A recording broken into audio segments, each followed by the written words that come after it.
Hello, 8th grade students, learning all about U.S. history. We've been learning about the Articles of Confederation and how they were not so great. We learned about Shays' Rebellion and how it woke our founding fathers up. They realized that with Shays' Rebellion, they had no power to intervene and stop the rebellion of ordinary farmers. And they realized that even if they had had the power to stop the rebellion, they had no army to do that. So these weaknesses became very clear to them. And they realized that they needed to fix that. So they met together in what is called the Constitutional Convention. And they had to decide, are we going to change the Articles of Confederation? Or are we going to start with a brand new slate? And I bet you know what they decided to do. Yeah, that's right, a brand new slate. So when they got together, they realized we want to make sure that we do this right this time around. We want to make sure that we have specific things that we accomplish when we write this new government. And so what they decide is they come up with certain things that they want to make sure and include in the government. And today we call those the 7 principles of the Constitution. So it's just like when you do a brainstorm before you begin a project and you're like, or an essay, and you're like, I want to make sure that I include these things. That's what the Founding Fathers did. They said, what's really important to us? And they wrote the Constitution based on these really important things, these principles, all right? And so that's our point for your video today. We're going to set up a page in our notebook. I'm going to show you what mine looks like done. But you are going to turn to your next side-by-side page that are clear, all right? So like you're going to turn to the next 2 pages that you have side-by-side. And when you're done, it's going to look like that, okay? So I'm going to put mine on this note paper just because I've already done mine in my notebook, but yours will be done in your notebook. So side-by-side, we're going to title it up here at the top, 7 Principles of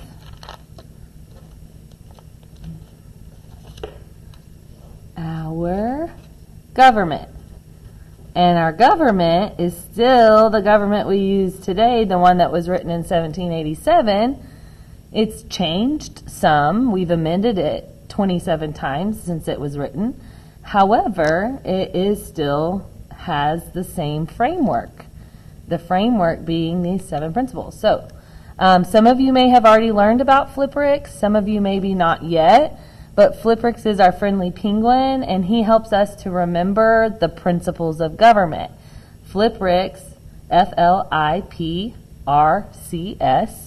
are the first letters of each principle. So we are going to define the principles today.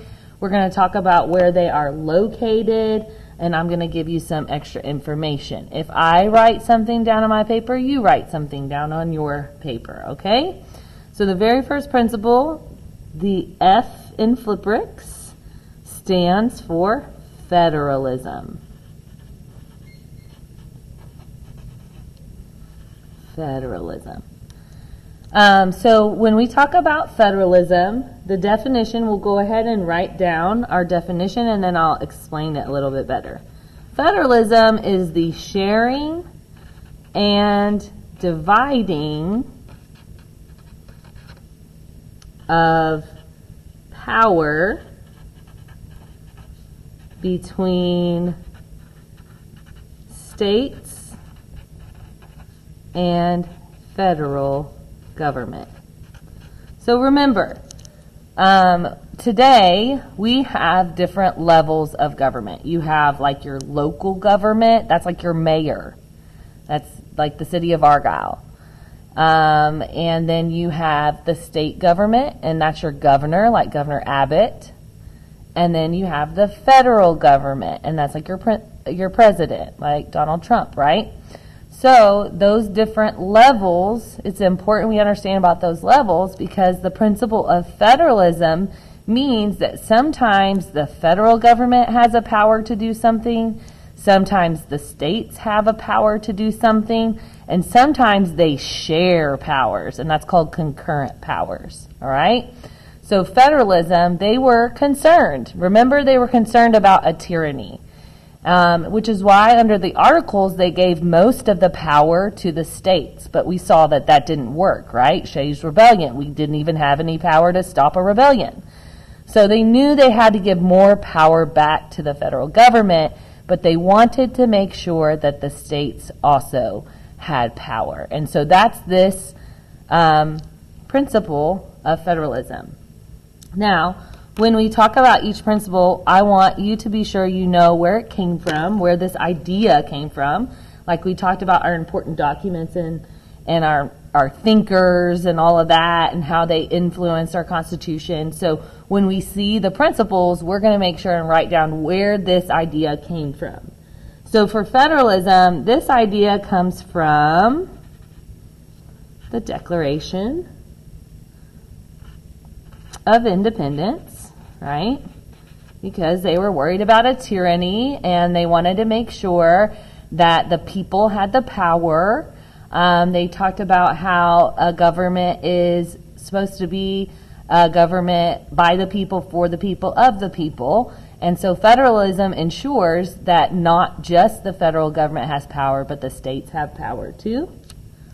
And we're going to also learn about a group called the Anti-Federalists who were like a little nervous about a federal government with too much power. That's why they're called Anti-Federalists, because they're concerned about the federal government having too much power.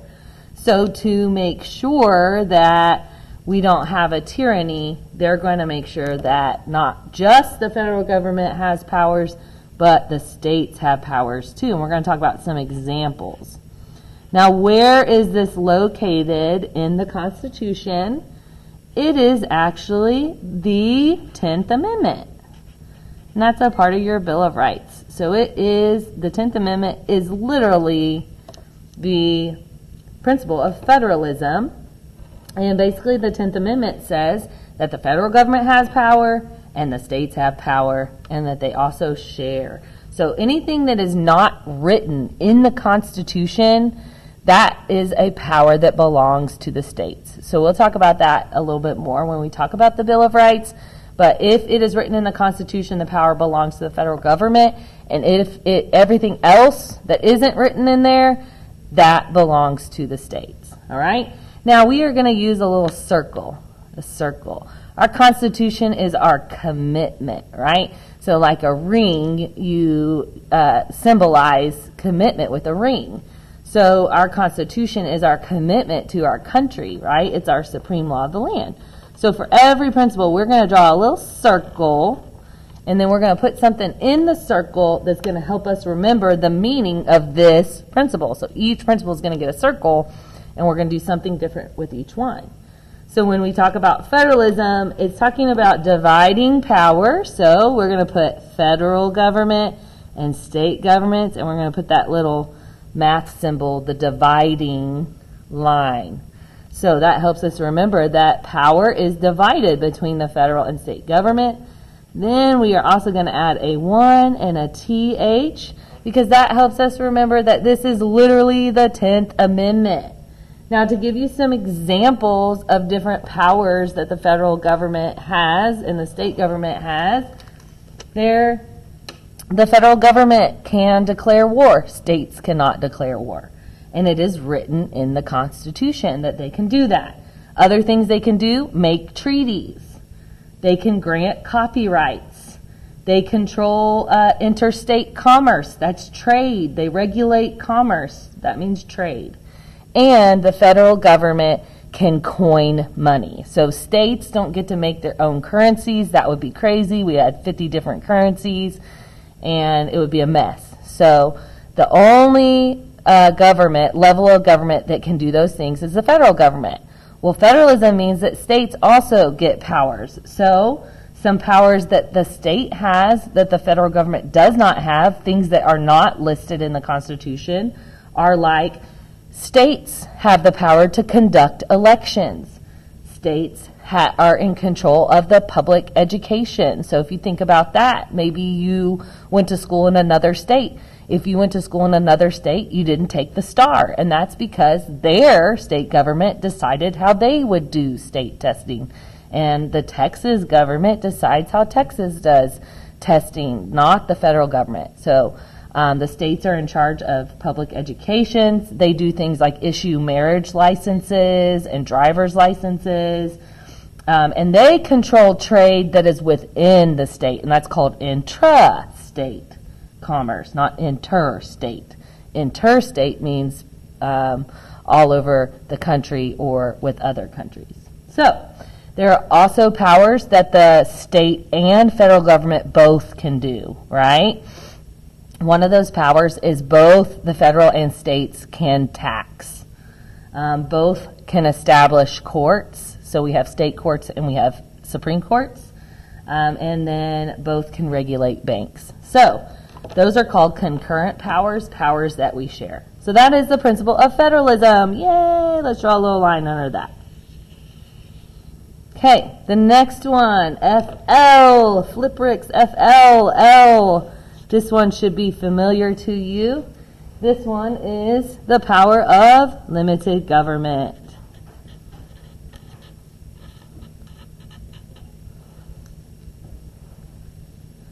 All right, limited government, you should have heard that before. This means that the government only has power that the Constitution grants it. The government only has power that is granted to it in the Constitution.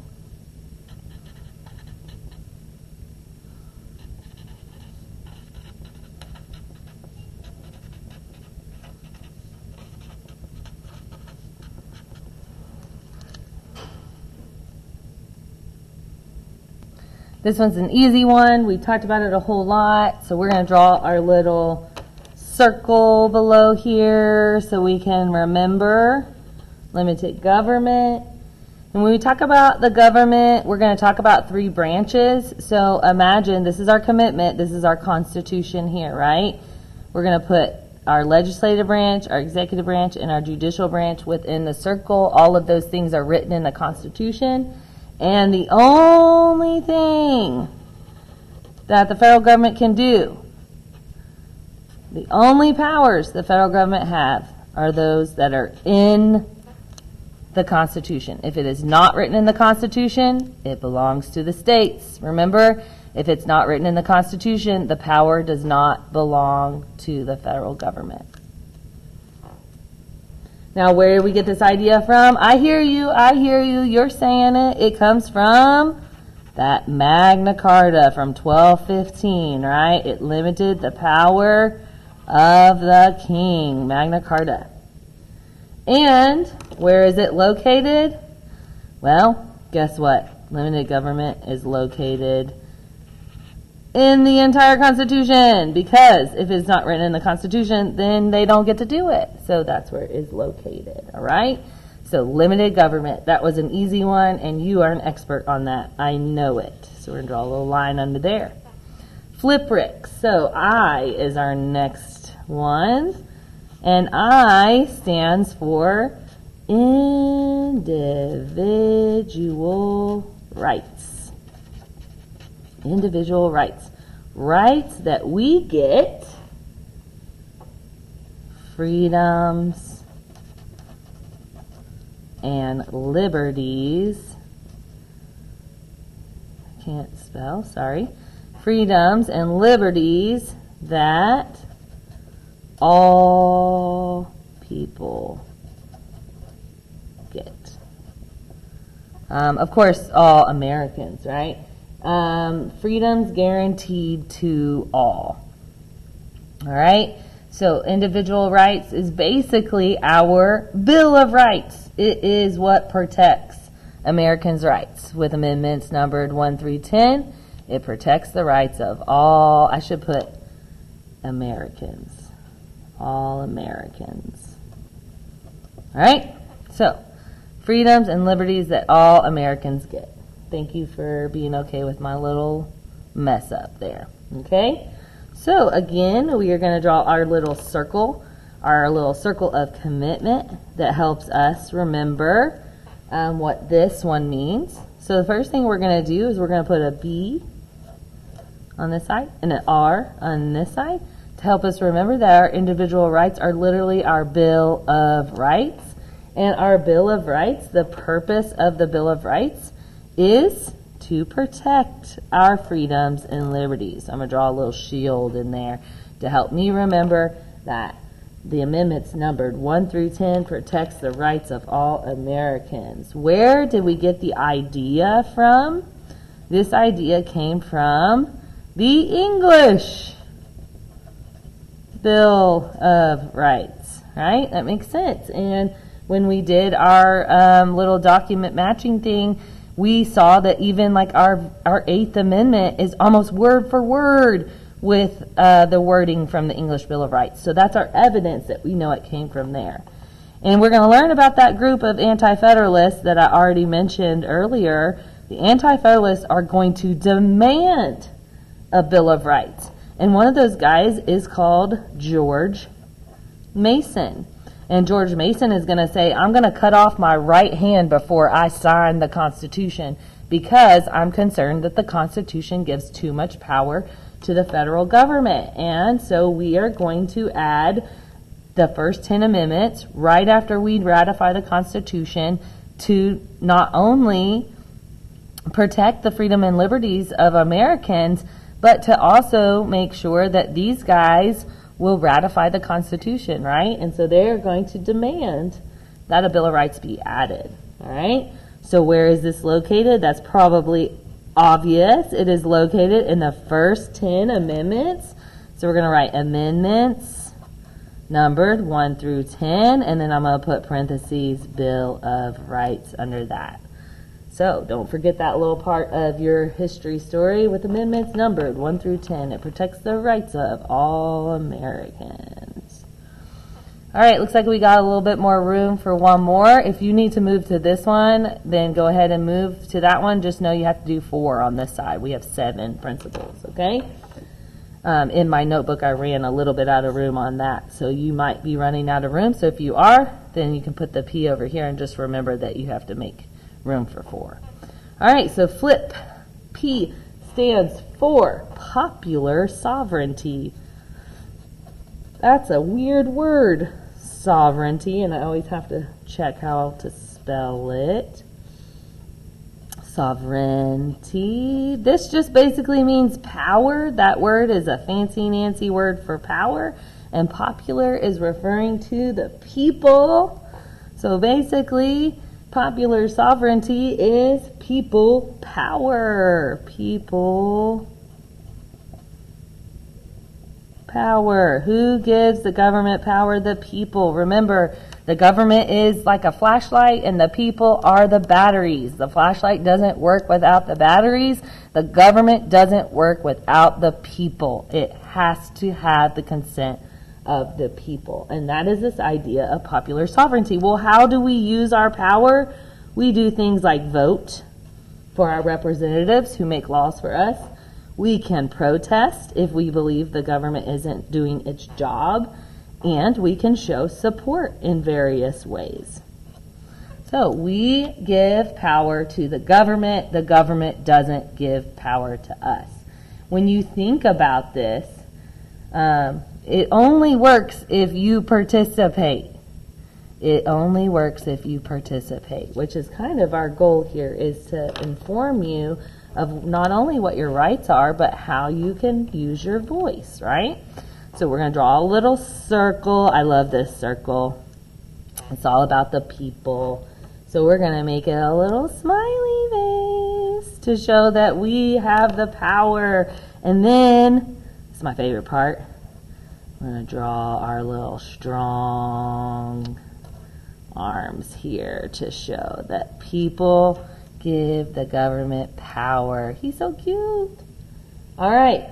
Now, when we talk about where this came from, do you remember the guy who told us, people deserve certain rights like life, liberty, and property? And then do you remember that he also said that if a government doesn't protect you, you have the right to overthrow it? He locked in our rights. Oh yeah, none other than John Locke. Give it up for John Locke. Woo woo. We also got this idea that people should have the power of government from our very first self-government, which was the Mayflower Compact. Oops, sorry, I have a little hole punch there. And where is this located? Well, I bet you're going to recognize this when I tell you. But it is located in what is called the preamble. The preamble is the introduction to the Constitution. And in the preamble, it says these 3 words. It's the very first words of the Constitution. We the people, right? So we the people, the very first 3 words of the Constitution give us this principle. Who has the power? The people have the power. It is also in Amendment 9. And Amendment 9 says that we have other rights that aren't listed in the Constitution. Again, giving us back the power, giving the people the power. All right? So that is popular sovereignty. All right. Now, let's move on. I'm going to move my little page over. You're going to switch over to this one. All right.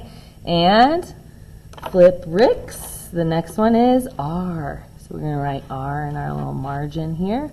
And then we're going to write republicanism. Now, republicanism and popular sovereignty kind of go hand in hand. We talked about with popular sovereignty how you have to vote to use your voice.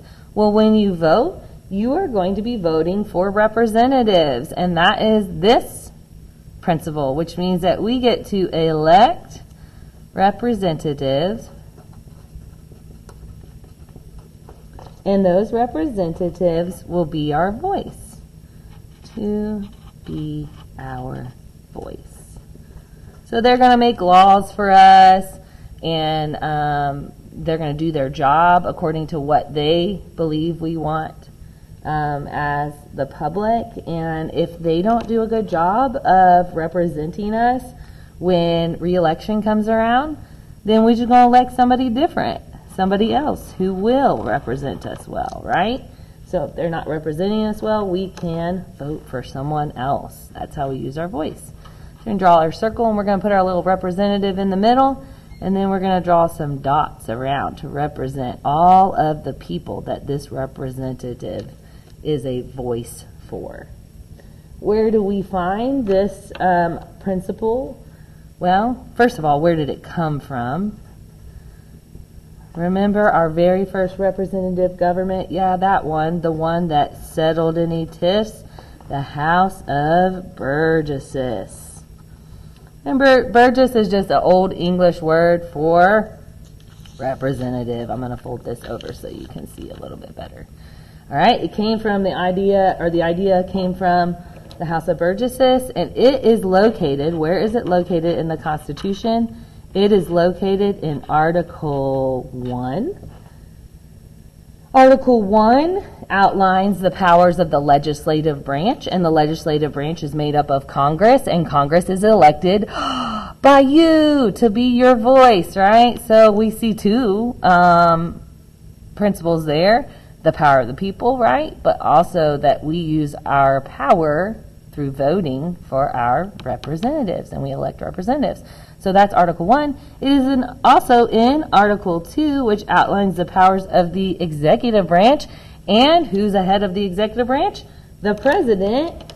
And we elect the president too. So that's where it's located. All right, draw your line. Good job. You're rocking and rolling. We got 2 left.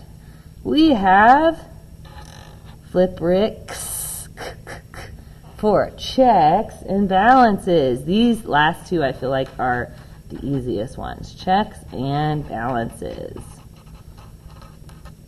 And we're also going to talk about separation of powers. And so the next two go together. You can almost pair these together because they just really complement each other. So when we're talking about checks and balances, well, first we'll talk about separation of powers here in just a minute. So we're going to separate our power into three branches.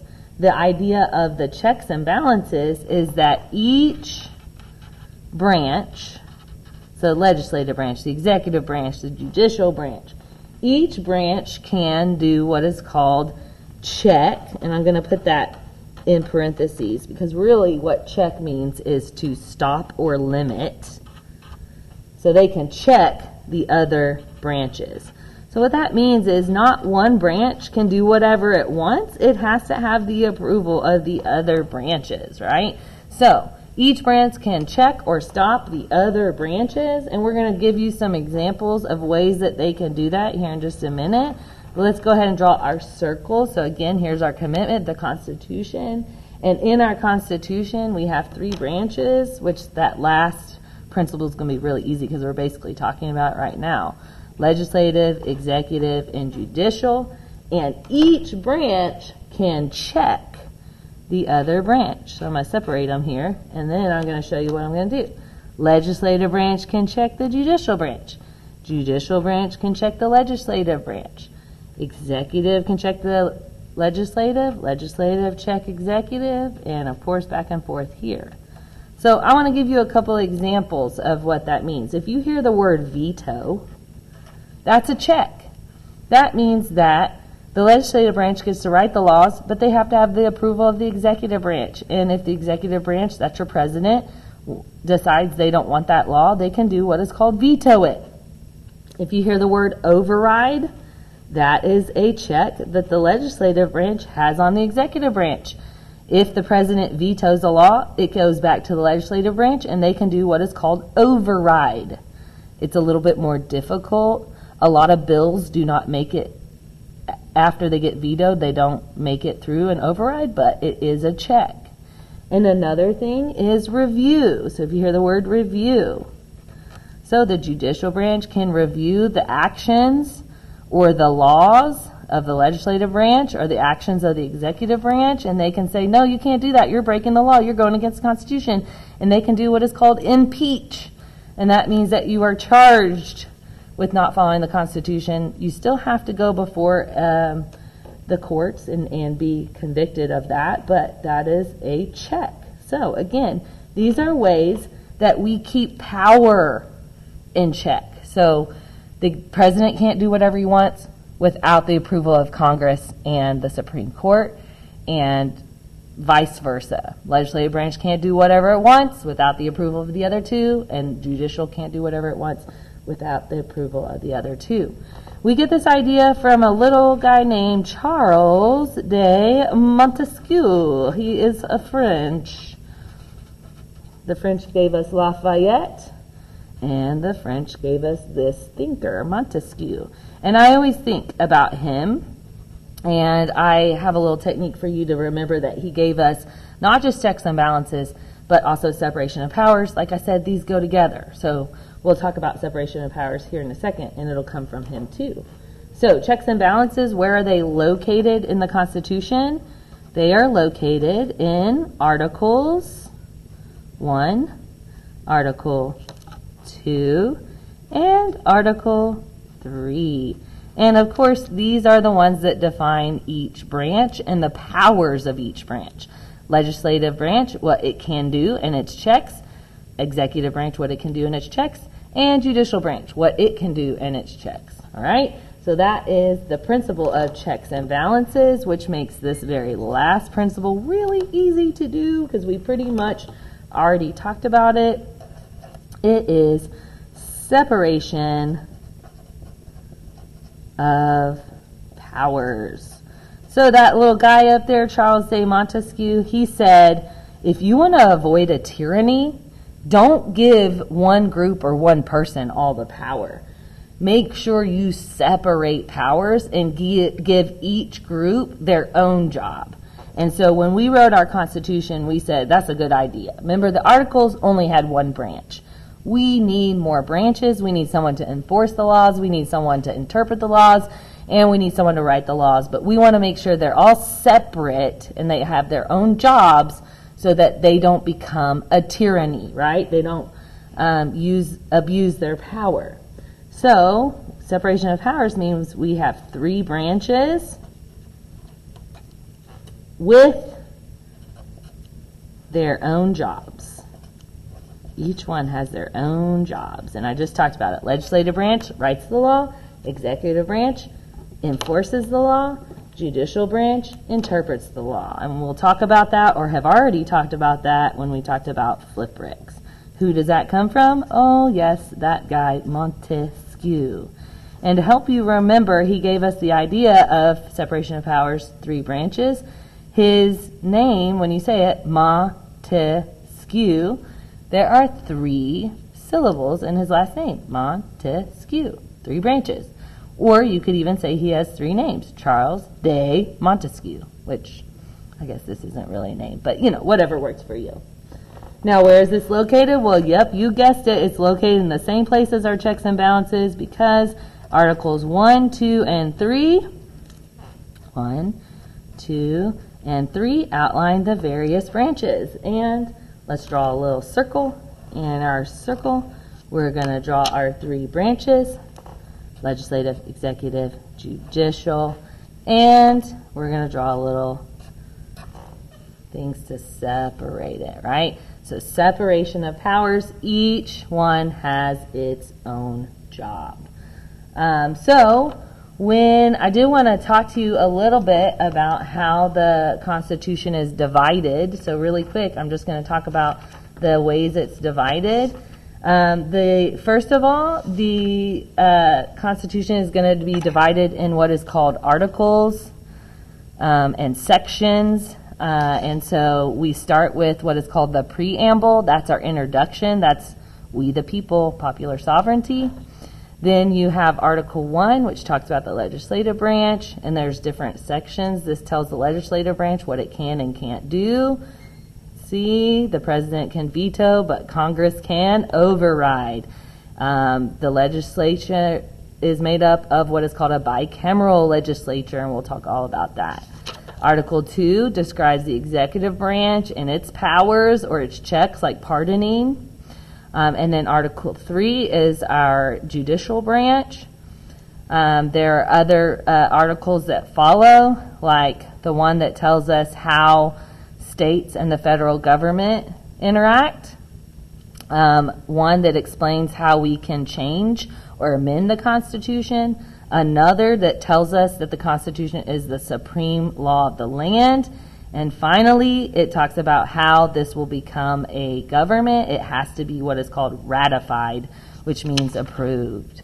And then following those articles, we have our first 10 amendments. Those are your individual rights or our Bill of Rights. All right? So we're going to look at those a little bit more closely later. Thank you for listening. Make sure this is complete in your notebook. And yeah, great job.